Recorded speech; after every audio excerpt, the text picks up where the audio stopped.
Good morning. Welcome to the very first episode of Brewing with Company, the show, talk show, podcast, whatever the hell you want to call it, where a couple of average Joes drink a Cuppa-Joe and talk about pop culture and video games. I am one of your co-hosts, Guy with Microphone, and I'm brought to you by the spiciest of spices, Time for Thyme.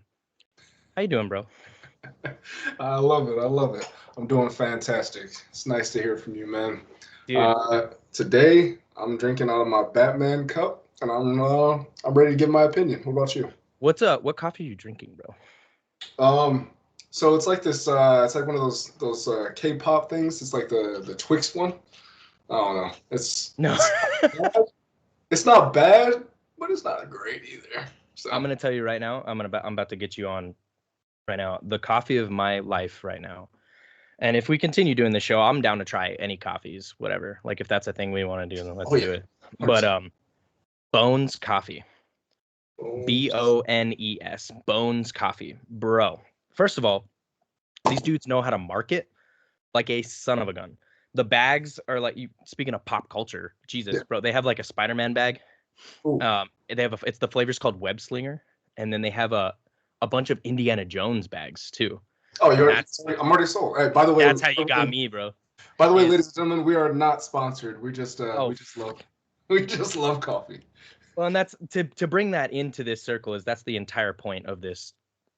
I feel like I got to call it a talk show because it's audio only, but that's the point of this is that we understand that there's a billion YouTube channels out there that is doing exactly what we're doing. But the point is that the whole idea is that we are average Joes. We are the average consumers of these medias. We have full-time jobs. We have mouths to feed and mortgages to pay. You know what I mean? So we come at it from the perspective of our time, our money, and our respect for these medias. So that's kind of what we want to do is just kind of talk those things out. And I love it.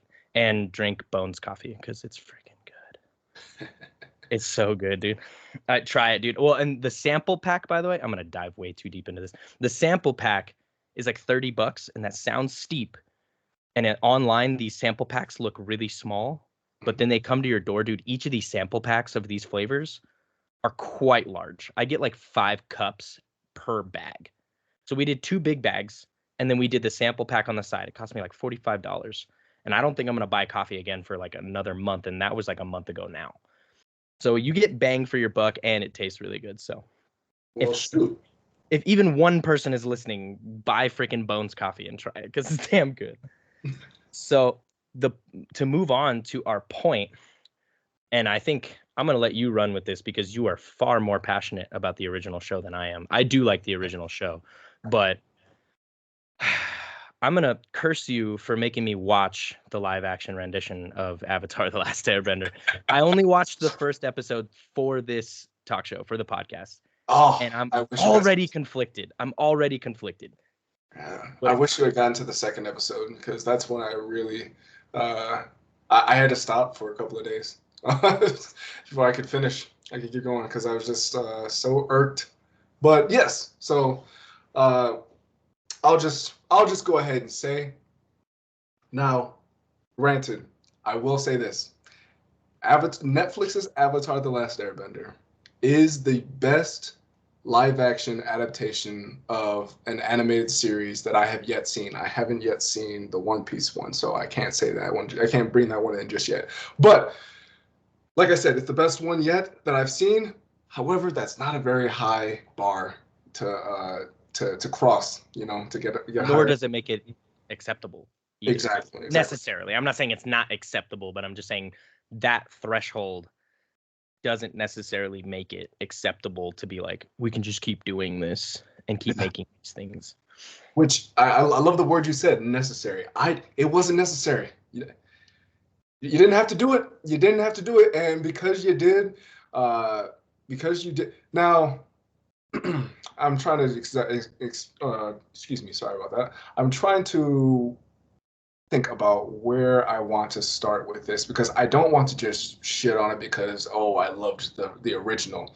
Obviously, if you're going to make an adaptation of something, you should make it your own.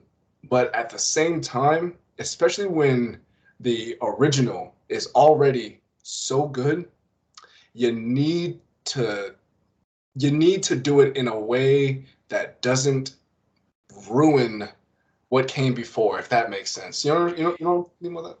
It does make sense, but my issue is it is really broad for us to say don't ruin the original. Yeah. Okay. Yeah. It's so broad because you and I, like, I even started this by saying you're more passionate about the original animated series than I am. I'm not saying I'm not a fan of the original series, right? But like watching the first episode didn't hit me in an enrage that you had when I met up with you a couple weeks ago and you were talking about it like what the mother like it. But my where I can agree with you though is that like my example of stuff irking me, I always go to, I'm gonna get flack for saying this, I'm not a huge fan of The Last of Us TV series on HBO. Oh. But that's because I love the game too much. Yeah. So using Avatar as the prime example, if I could speak, is it brings up this question, and shoot, I'll just ask you this question. Sure. Do they just stop? Do we just go, hey man, you jacked up Rings of Power, like nobody's business. This is what but it's that's the same adaptation, right? You jacked up Rings of Power. Mm-hmm. And I agree with you. I don't think Avatar is like the crappiest thing on Netflix. It's not. No. I feel like if the original show never existed, this would have a strong fan base. Strongest? Definitely not. But like I think, okay, I'm only one episode in, so let me catch myself real quick before I start. I think I know where you're going. If I could just interject real quick. Send it.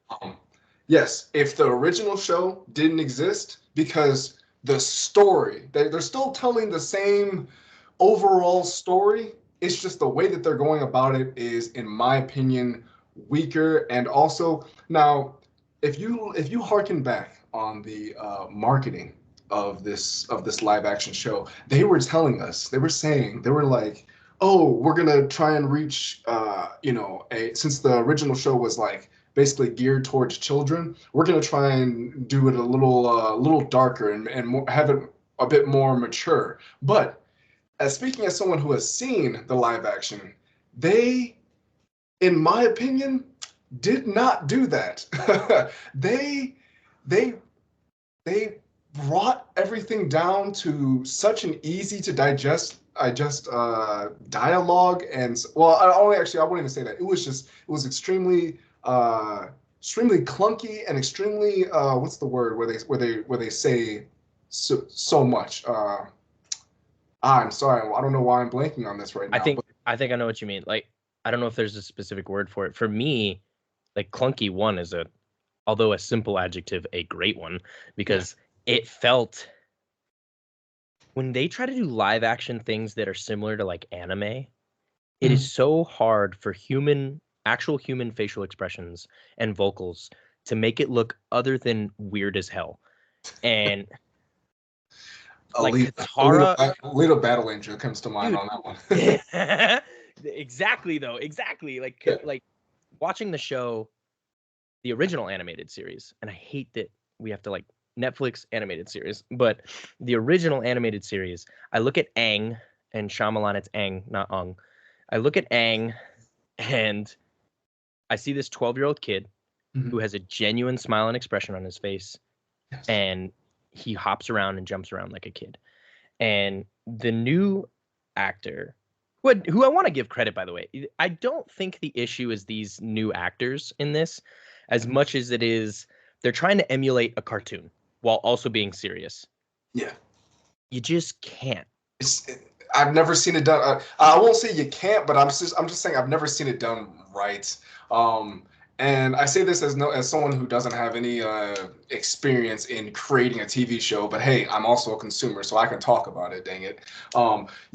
You're right that we probably should start looking up the names of these actors. But the actor that plays Aang, I want to say, he looks just like I would imagine Aang would look like in real life. He did a good job in embodying the character. I just don't think he had a lot to work with the writing that he was given, because like I said before, they brought everything down to a level where it's just where there was no nuance anymore. There was no the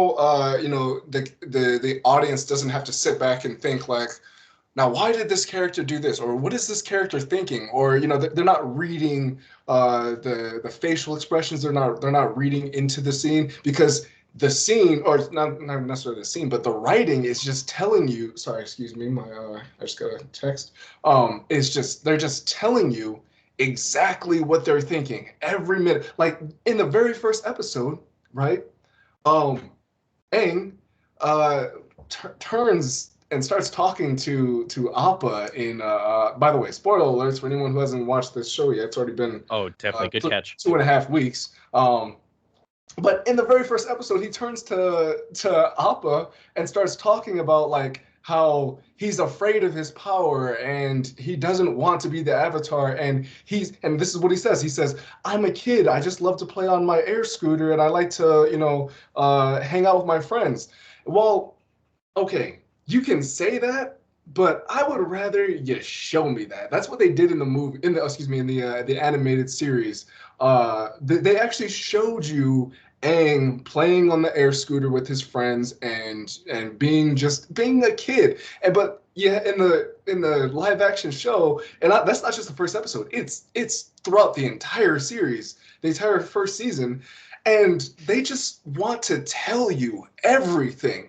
It's like they don't trust the audience with coming to a conclusion on their own. Basic human emotions.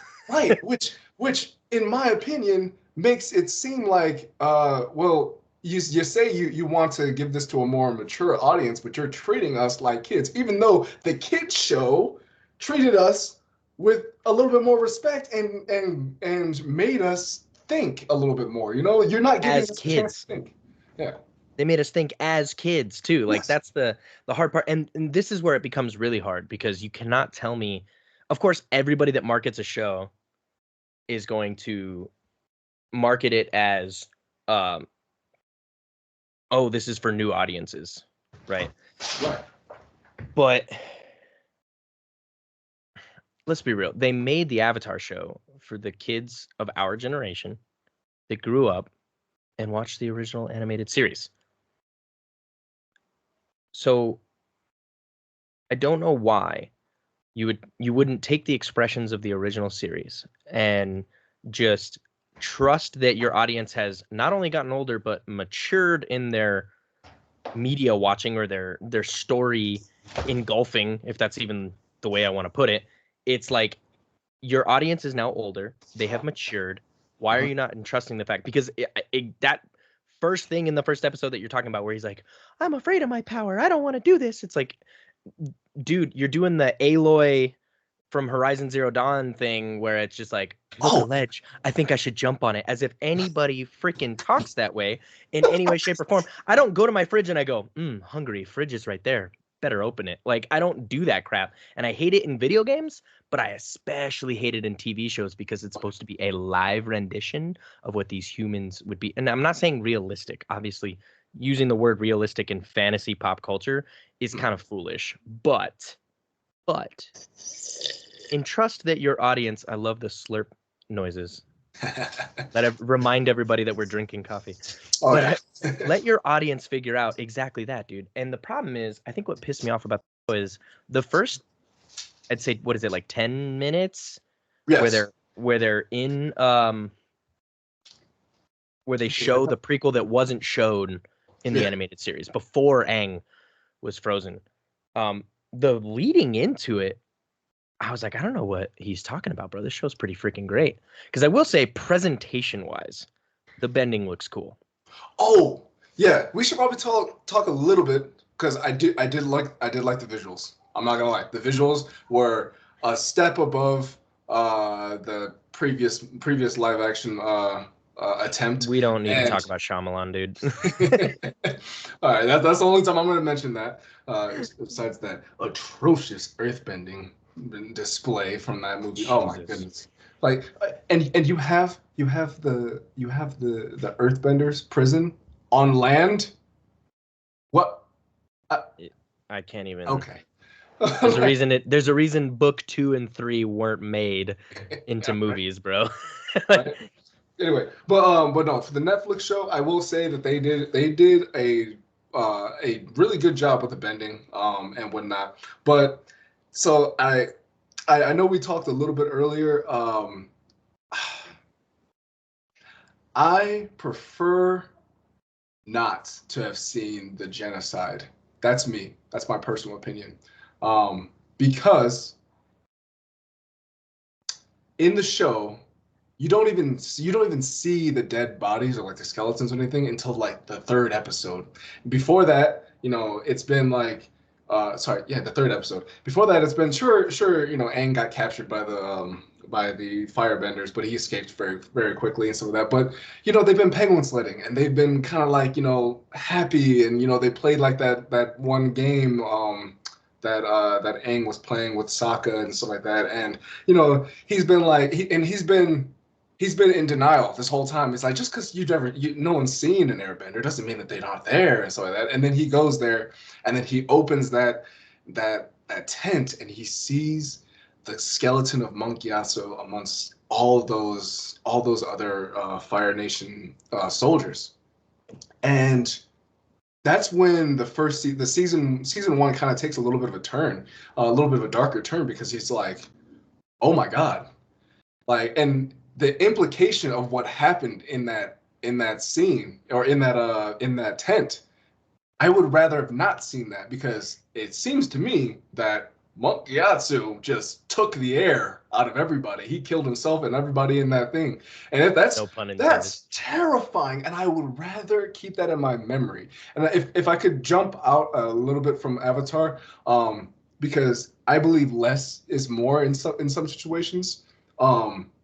Like, for example, do you know the story of Harry Potter and all that, right? Oh, yeah.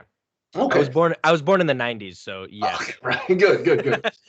Just making sure. So you know how Grindelwald, like the story of Dumbledore facing off against Grindelwald in 1945. Everybody seems to know that this event happened, and it was a crazy battle, and Dumbledore became victorious, and that's kind of where a lot of his fame comes from, is from when he saved the world from Grindelwald, a big bad that was like the big bad before Voldemort. But the magic was, we didn't see it. Everyone speaks about it in a revered way, and Dumbledore is presented as this. Yeah, he's a silly kind of guy sometimes, but he's also powerful and menacing in a way and whatnot. And knowing this small little tidbit, that he was in this amazing battle in 1945 for the fate of fate of the world, pretty much, and he persevered and won, kind of just adds to his mystique. Then you fast forward to the Fantastic Beasts movies, and now you want to tell me that a zookeeper dropout of Hogwarts had a role to play in this? Like, I didn't need Not to just know that. role, a major role to play. Yeah. Okay. All I right. just need to know that. I don't want to see it. Like, I don't need to see. Don't explain the magic. You don't need to explain the magic. Not in every scenario. So that's kind of how I feel about the genocide. What I'm not gonna say that's not magic, but I'm saying, like, that's how I feel about the Airbender genocide. I don't want to see it, because I don't think you're gonna be able to really give it the justice that it would deserve. But like, there's just something, what's the word? Haunting, eerie, Yeah, and yeah. haunting about not seeing it, about seeing the aftermath. It's like the Blair Witch Project effect. Like, Yes. that movie is so scary and you literally see nothing. Right.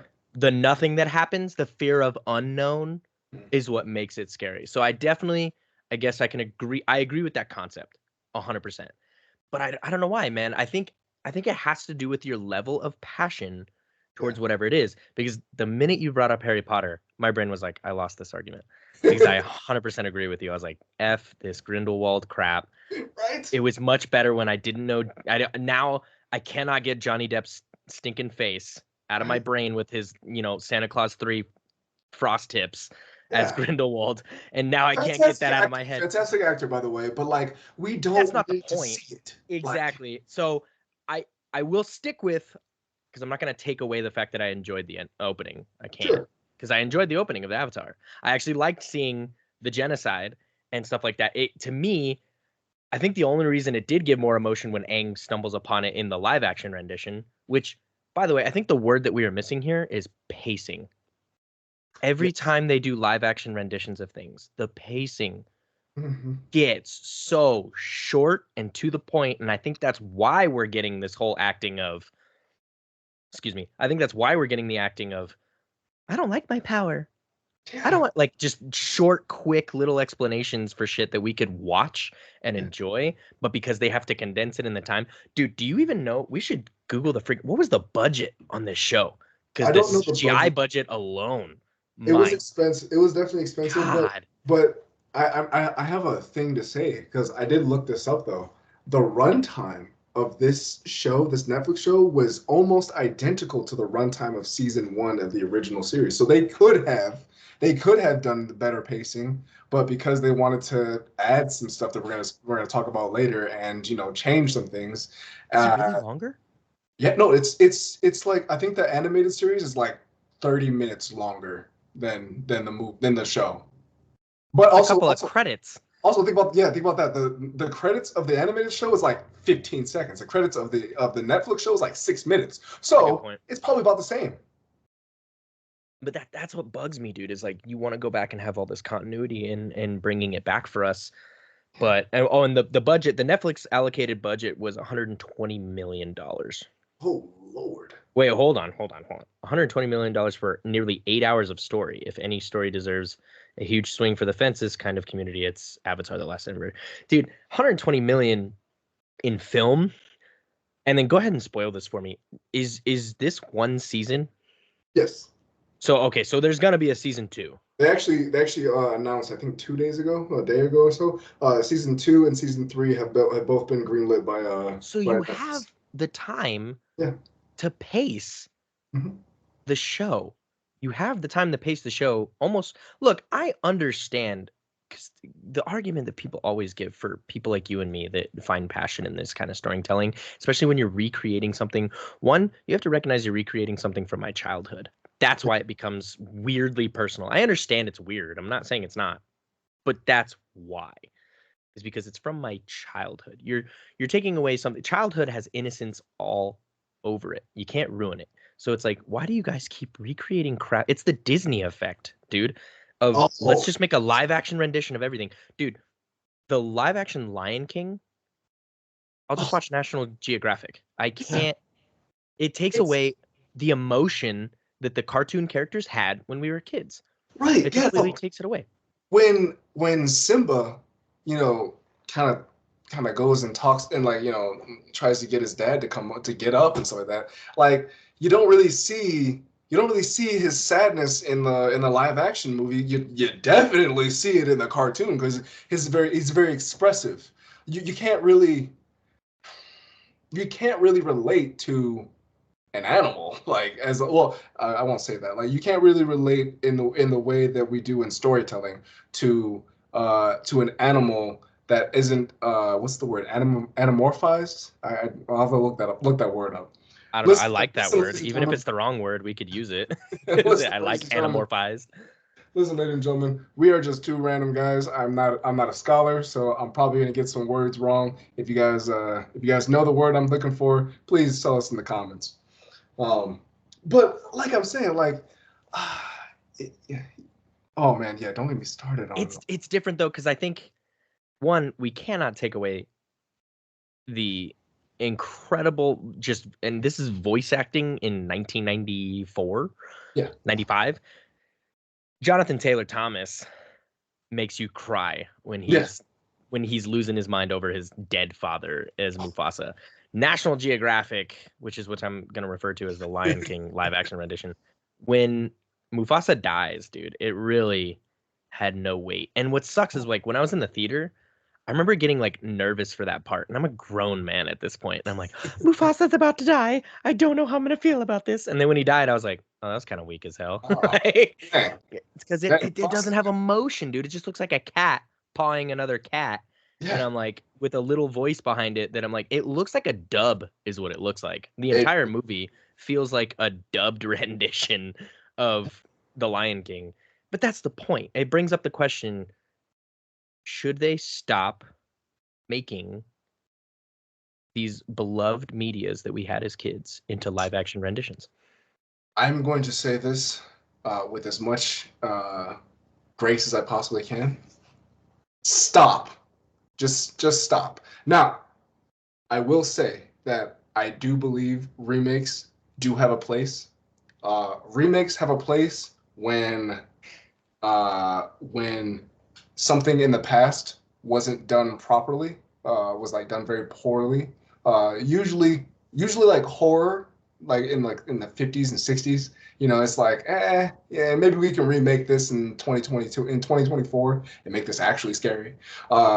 But or when something was extremely limited by the technology of its time, but when it comes to like classics, like what they're doing with Disney, I don't think Disney is thinking like, oh, we should improve this classic story and do it in live action and stuff like that because we couldn't do it back then. No, you probably could have done it back then, but here's what I think you're doing. You don't have any new ideas. You're too afraid to commit to most new ideas that may come your way. Instead, you think, oh, how can we just make a whole bunch of money?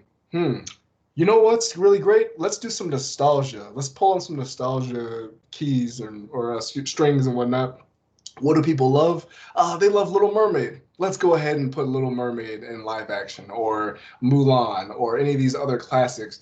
And it's just like, why? You don't Well, need to. I'm gonna counter back at you a little bit. You talk about things that are challenged by the technology of their time, right? Sure. Like, for example, if I were to say like, I don't know, Star Trek from back in the day. See, I was about to hit you with Star Wars. And I'm talking A New Hope, Empire Strikes Back, Return of the Jedi. I'm Oh, talking the OG Star Wars. If somebody came in, I mean, obviously, okay, I'm not counting the fact that George Lucas, like, quote unquote, remastered these like 4 yeah, times over yeah, the years. yeah. Which even then, like, something a buddy of mine brought up the other day was you literally cannot view the original 1977. Yeah. Don't quote me on that. 1977, A New Hope. Can't view it. Most of us only have, like, I still have like the VHS black box set of the second remaster that George Lucas did in the 90s. Yes, yeah, me too. The VHS set. That's like the only thing we have. There is very few, like, as far as I'm aware, there's no streaming, or unless you buy it as a collector, the original copy of Star Wars A New Hope. So it's Damn. like, Right, yeah. yeah, if you think about that. So now imagine if somebody came along, i.e. Disney, who now owns Star Wars as a property, Oh no. and remade A New Hope, Oh right? no. Like Tom Holland is Luke Skywalker, and I love Tom exactly. Holland, but no. No. So it's like, Dang, is that's a technology of its time a full justification, or can we also add like, hey, bro, some of these are off limits? Like the first thing that came to mind to me after Star Wars is like, if you freaking touch the Back to the Future trilogy, no. No, don't stop what giving them are you gonna ideas. make? Are you gonna make it a like the time machine is gonna be a Tesla? Don't. And You're giving dude, them ideas. Shut up. Stop. what I'm saying, dude, but that's what they're already doing. Oh no. That's where this Avatar thing comes into play. Is it's like you brought it up at the very beginning of this topic of conversation. Who asked for it? And I'm talking, look, if there's onesie twosies, I get that. Like there's millions of people that enjoy this media. Millions. People that probably will listen to this conversation and go, y'all are a bunch of freaking idiots. It's an amazing show. Love it. Leave it. Yeah. Right? It's beautiful on both the animated and the live. And it's like, crap, like we can't, but is the masses of this original idea being like, remake it, please? I don't know why Kermit the Frog is asking, but remake. Yeah, there's just nobody shouting in the streets like, please remake this for me. Like, Yeah. and I don't know, it throws caution to the wind. And the problem is it's subjective to every single piece because we're talking about Avatar, right? Yeah. And we're talking about Star Wars. These are subjective. But then I bring up, like we talk about video games too, right? Does this blow caution for video game adaptations as well? I don't want to use The Witcher as an example because The Witcher show is more based off of the novel Yeah. books. But I don't know, man. That Fallout trailer came out, and I think it looks pretty good. I do too. I do too. Because and you want to know why? Because I think they're gonna tell their own story. They're not gonna just retell Fallout 3 or Fallout 4 or New Vegas. They're just gonna tell a new story that's just set in the Fallout universe, which I would prefer that, you know, even though Fantastic Beasts was kind of doing that. I just said that. They're telling a new story set in the universe. They just did it very They poorly. didn't tell a new story though. Fantastic Beasts didn't tell a new story. It was a story Oh, that we didn't a hear story. or didn't It's a see, story I we should say. didn't hear. Yeah, So yeah. that's why it sucked. But then There you you go. take, again, The Witcher, based off of a book, but it's not what if players, I would assume that a majority of players Mhm. watched The Witcher first and then Yes. realized that it was a prequel based on the novels and the books. And again, I agree with that. It doesn't always hit. We can bring up Rings of Power again. God.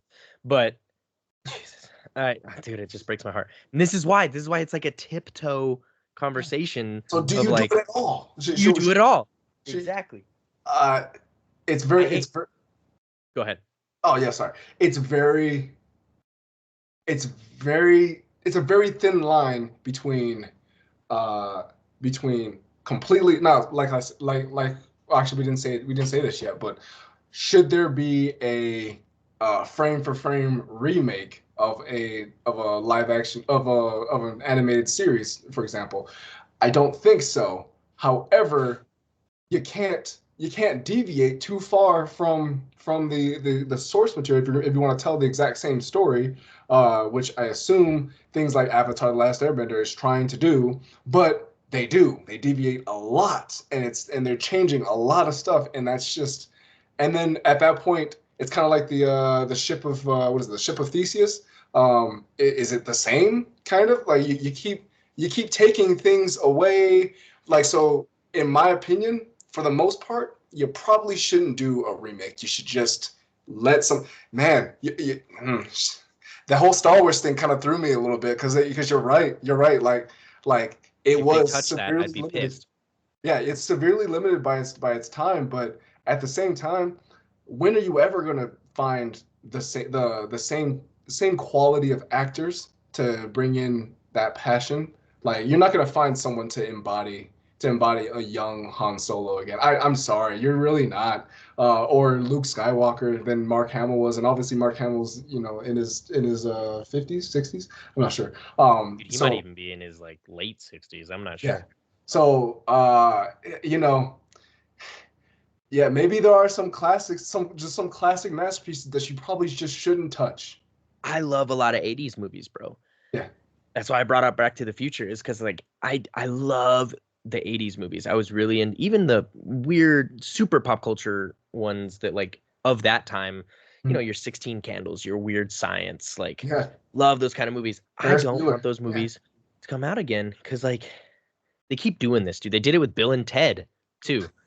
Of all the movies in the Yeah. world, Bill and Ted, you just didn't need to bring it back. It was fun for what it was. And again, this argument is going to go back and forth in my head a ton because some remakes are good. Let's look at, I think, a prime example right now, even though I haven't seen it either one yet. Right now, how successful is Dune?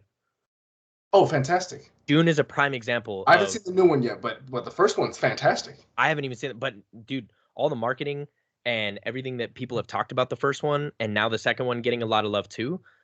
I'm probably, because I have seen the 1984 Dune.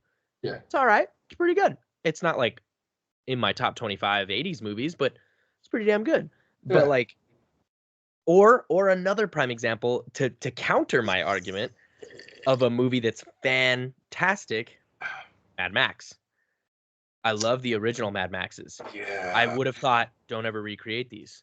and then you made Fury Road, and that's like one of the best freaking movies ever. Tom Hardy, you beautiful golden man, you.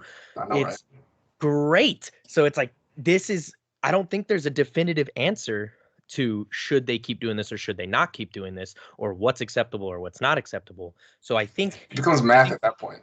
exactly, and it becomes a question of who asked for it. But a lot of times, most of us don't ask for it because the people like you and me and anybody who is passionate about this kind of media, we don't ask for it because we like its perfection. I always go back to my point of The Last of Us, right? The Last of Us TV series is a prime example. It is loved by a ton of people. There are people that know nothing about video games, that don't even know it's from a video game.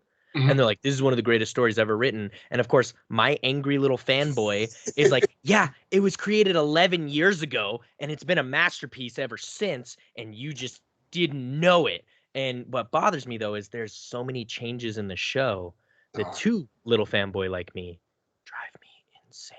You want to talk about this a little bit? Dude, my prime example, I don't even have to use other example. The one that pisses me off the most, that this is where people come in and they go, hey, man, just enjoy it for what it is. Just enjoy it. And it's hard because it's like, first of all, if you open the door to this conversation, you need to know who you're talking to. Right. You need to have a basic understanding of who you're having the conversation with. Because if it's you or me or people that are in this media, you know, the kind of people that get on YouTube and they watch things like Kind of Funny Games, or they have podcasts, they get into multimedias of pop culture and video games.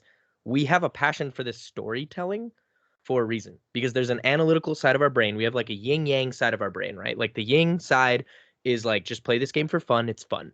Yeah, I like the fighting. I like the, you know, I like video games. Video games fun. Bang, bang, zoom, zoom. Like, it's the dumb part of your brain. It's just like, I love this because I played games as a kid and I still play them now.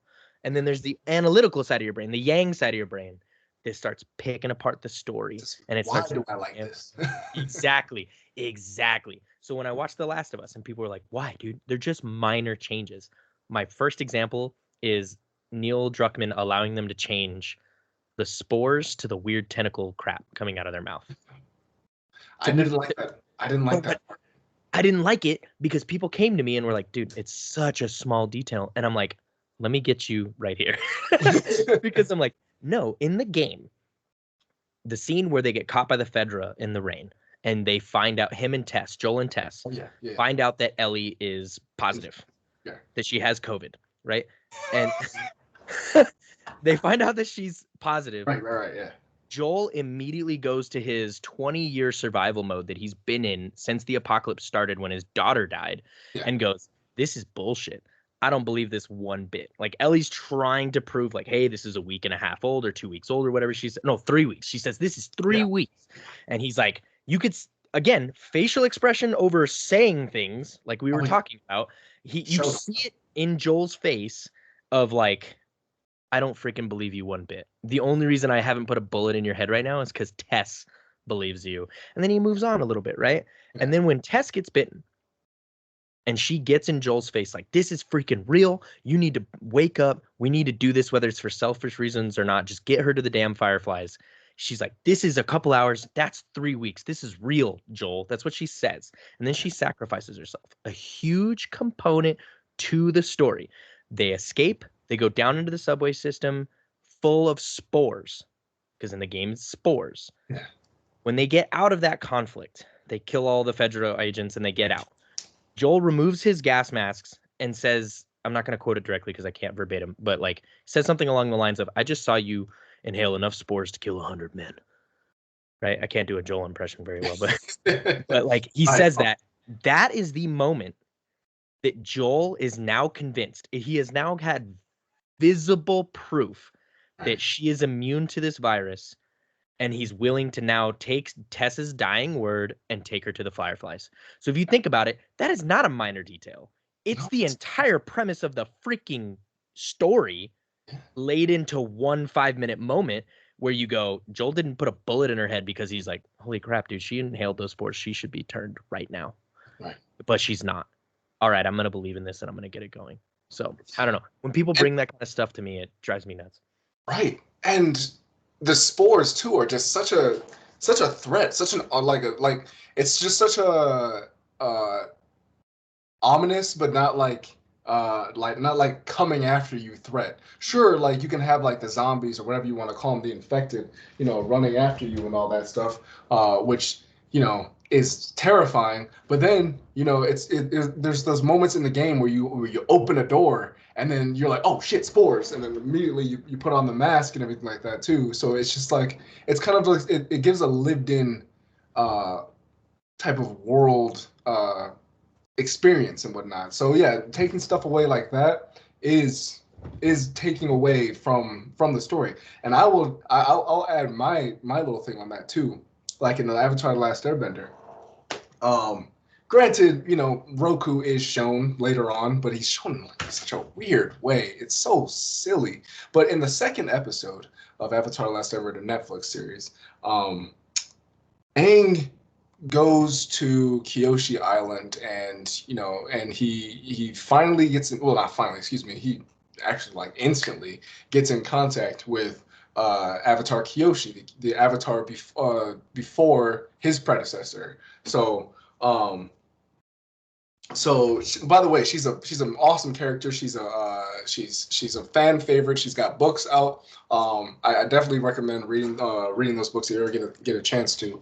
But the thing is, she kind of like takes over, as Aang's kind of like spiritual mentor that Roku did in the original series. And the reason that it was so important for Roku to be the spiritual mentor for Aang in the original series is because not only is he the direct predecessor to Aang, the Avatar right before Aang, the obvious, right? But his entire story and his actions in his life, in Roku's life, directly influence and started the conflict that Aang is facing. All of the things that Roku did led to the 100 Years War, and that's the conflict that Aang now has to overcome in this new story. So in the original series, Roku does show up a few times, and he guides Aang into succeeding him and to doing what he could not. And that was like one of the beautiful moments of a master to their apprentice or whatever, to have them surpass them. And especially since, like I said, it was Roku's mistakes that led to the war. So is it like, it just seemed to me like a fan service type of thing that had Kyoshi do it. Like, yeah, is Kyoshi in the Avatar community, is she beloved? Yes, of course. And is there a good reason why she's beloved? Of course, she's awesome. I love her. She's cool. She's abrasive. She's she doesn't take shit. She's just like, hey, listen, listen, if you're causing problems, I'm gonna just stop you. And you'd be like, oh, you'll stop us like like an Avatar would. And she's like, sure, I'll stop you somehow. She's fun, but why is she the one who's taking Roku's place as Aang's mentor? She shouldn't. It doesn't make any sense to the story. It doesn't. It's such a weird change that kind of just sounds fan servicey to me. And when it's like pandering like that, I just don't like that, especially when it comes at the expense of the story. Like a pop culture, like fan service of a meta. There you go. Yeah, a meta of just like, ooh, this one's more popular. Let me just throw that one in there as a main basis of the story. And it's like, I wouldn't go as far to say she's more popular. I think she just has her particular fans for a reason. Right. And then I don't know, like the whole thing felt like fan service. Like I enjoyed the show for like the first 20 minutes. And then it got a little weird. Sokka, I'm not a fan, bro. I don't know. I will say he looks like Sokka. He's the closest one to do it. Yeah. He looks like Sokka. I'm not gonna say like that was great casting on their part, but the reason we love Sokka so much, I'm sure anyone watching this is probably already know what I'm gonna say, but the reason why we love Sokka so much is because of the growth that he goes through. He starts off as a I hate saying this because I know people use this in real life, but he starts off as a victim of his own of his environment. He's a young man, 15 years old, who's sent to who's charged with protecting the women and children that's left because all of the other men left to go off to war in an Arctic wasteland, essentially. Yeah, right.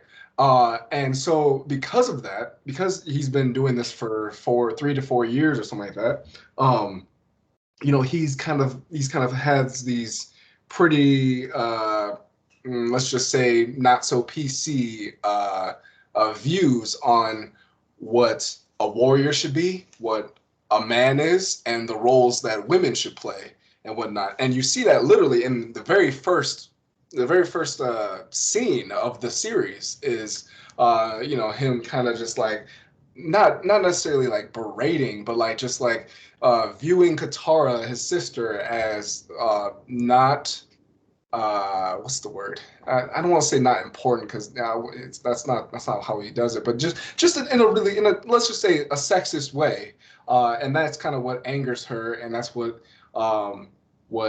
actually starts the entire series. She in her anger she uses waterbending, which frees Aang, which by the way, they don't do that in the series. Really weird way.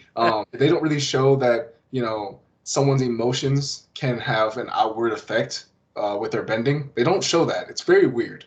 Aang kind of like barely talks about it, where he's like, what does Sokka say? Sokka's like, I didn't even like think about it, and he's like, good, that's how it should be, and it's like, that's how you're gonna blow that off? Is the whole emotion conversation just kind of goes out the window? It's just like, yeah, shouldn't have emotion, go, like bend, water, earth, fire, boom, and you're like, damn it, dude, like it does. So what I think these live action writers are doing is they are writing these characters with the end goal in mind too much, if that makes sense. Because Sokka already seems like he views women as legitimate combatants and as they should be respected, which obviously they should be. But I'm saying, like, you want to see a character go through a growth. And that was Sokka's part. He had to learn humility. He had to learn how to be a leader. He had to learn how to sacrifice for the people under his charge, which is something that and he had to learn that appreciation isn't necessarily what he should go after, and it should be taking care of those who he's leading. And it seems to me like he's kind of like well on that route already, because they know where they want him to end up, and they're already writing him like he's already halfway through his journey. But it's like, it's episode 1, it's episode 2, and he's already like, is it uncomfortable for a character to be portrayed in pretty negative light, like this outright sexism in the Kyoshi Island episode in the original series, when he takes a look at the people after he's literally just been tied up, and he's like, where are the men who attacked us? And then the Kyoshi warriors are like, bro, we got you. And he's like, jacked you up, no, you didn't. He's like, no, you didn't. And she's like, I mean, if you want to run the hands again, we can. And he does, and they do, and she drops him, and he's like, oh. He said, equal rights, equal lefts, dog. Right? Let's duke it out.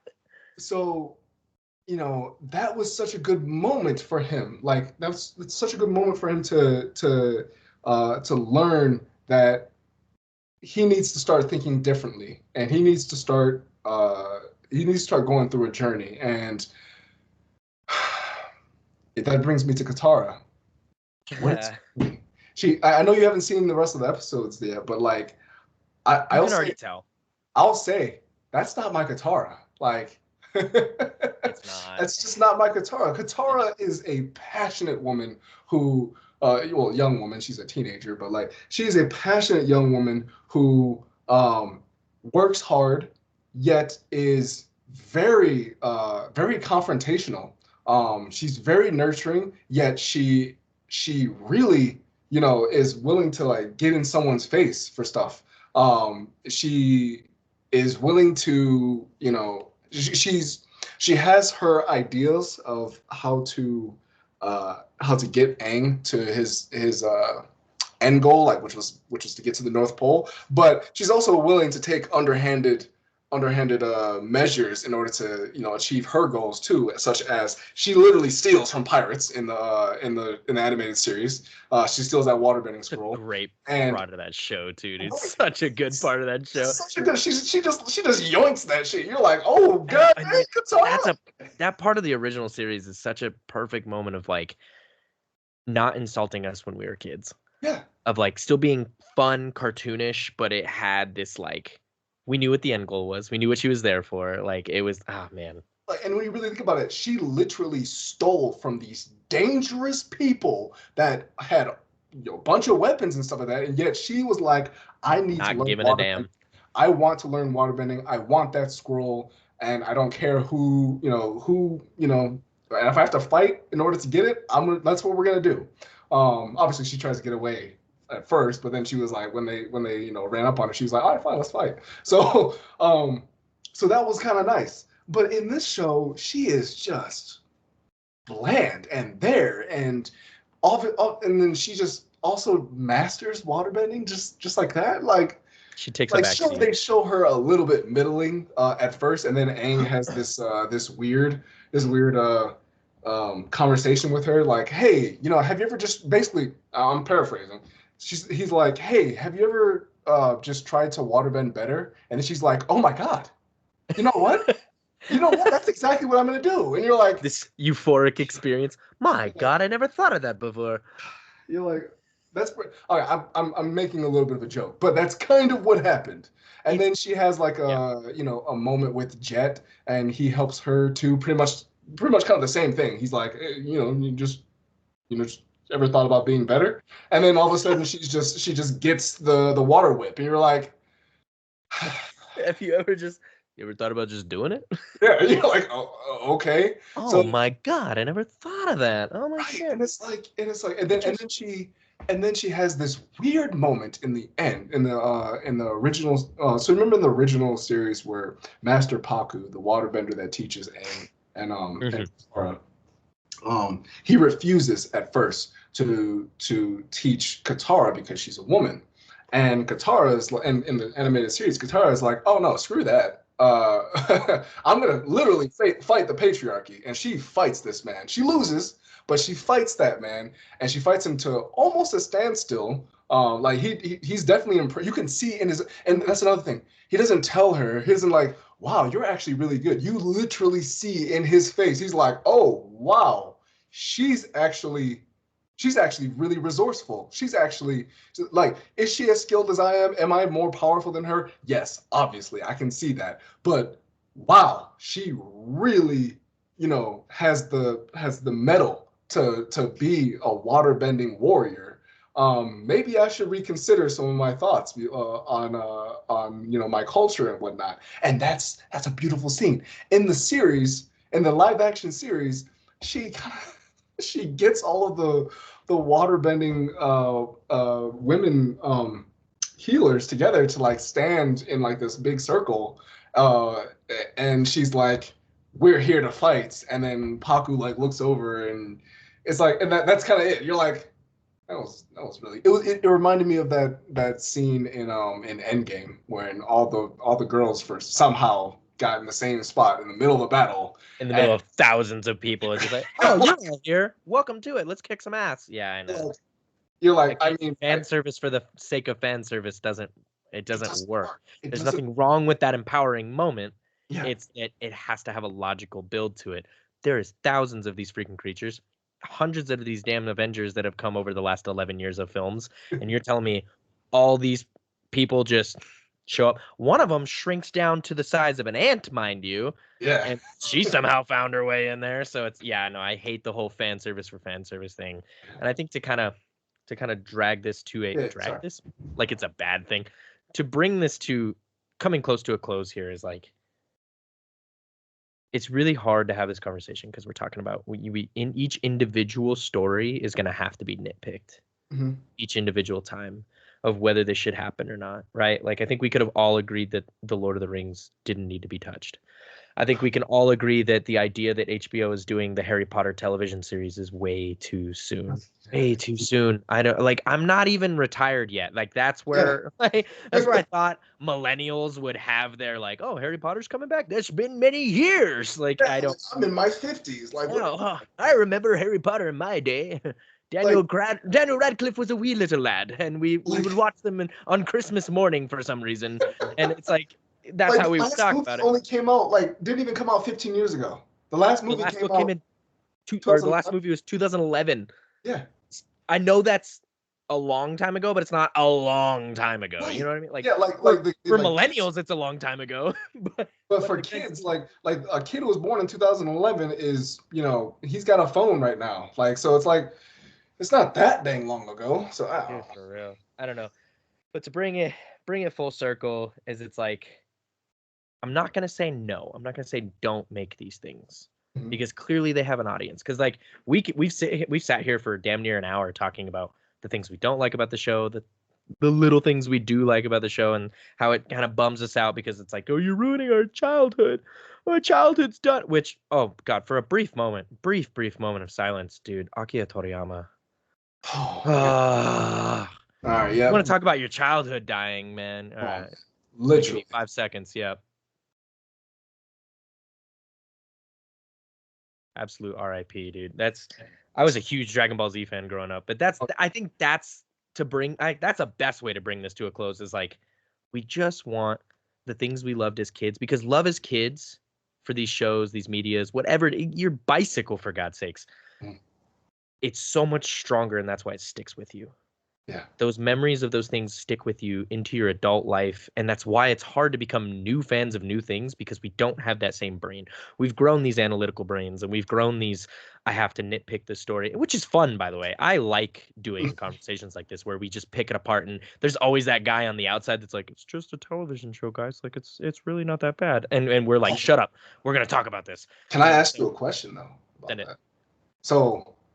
So I'm getting a lot of those back and forths too. Like, what is your opinion of that argument? Like, don't critique what I like. If you don't like it, just shut up and don't play this game, play that game, or don't watch the show or whatever like that. Like, what's your opinion on that? I feel like I have the same opinion for something brand new and original. If it sucks, don't play it. If it's good, play it.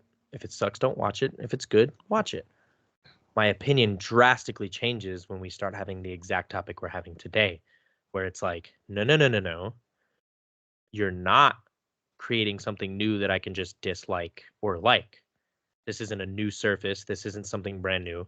You are recreating or adapting a story that has already been beloved and existed.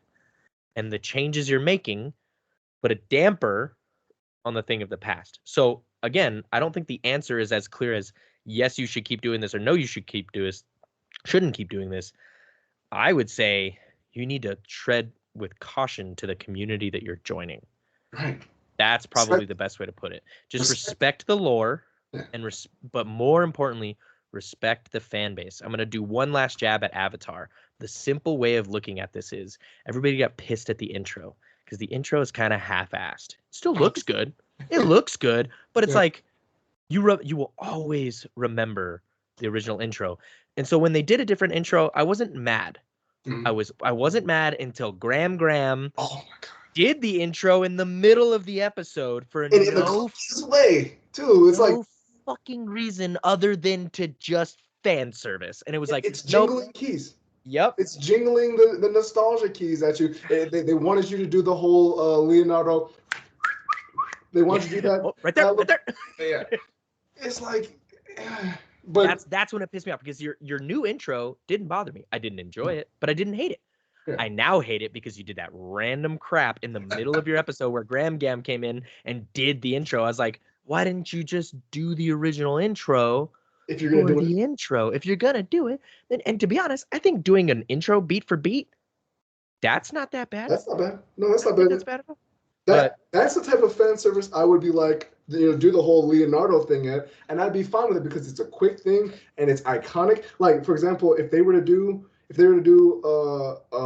for example, I don't know, a Hunter X, I don't want to give them ideas, but they were to do a Hunter X Hunter, and they do the whole the beginning intro thing where the narrator just talks about treasure and hunters and these people are the best. If they were to do that, I'd be like, oh, that's awesome. They did the thing, and then they went ahead and went on with the story and stuff like that. I'd be like, okay, that was cool. Let's watch this now. Yep, that's the difference of nostalgia. Yeah. So. You know what I just realized? What's that? We don't have a sign off for this at all. I'm not that creative. I can create up brand new names for us every episode, but I can't do. Dude, do you there's a video game podcast called Friends Per Second. Do you know what that is? Do you listen to it? Oh, dude. It has Ralph from the channel Skill Up. Mm-hmm. He's this Australian dude. He does great interviews, bro, and he does great reviews on his own channel.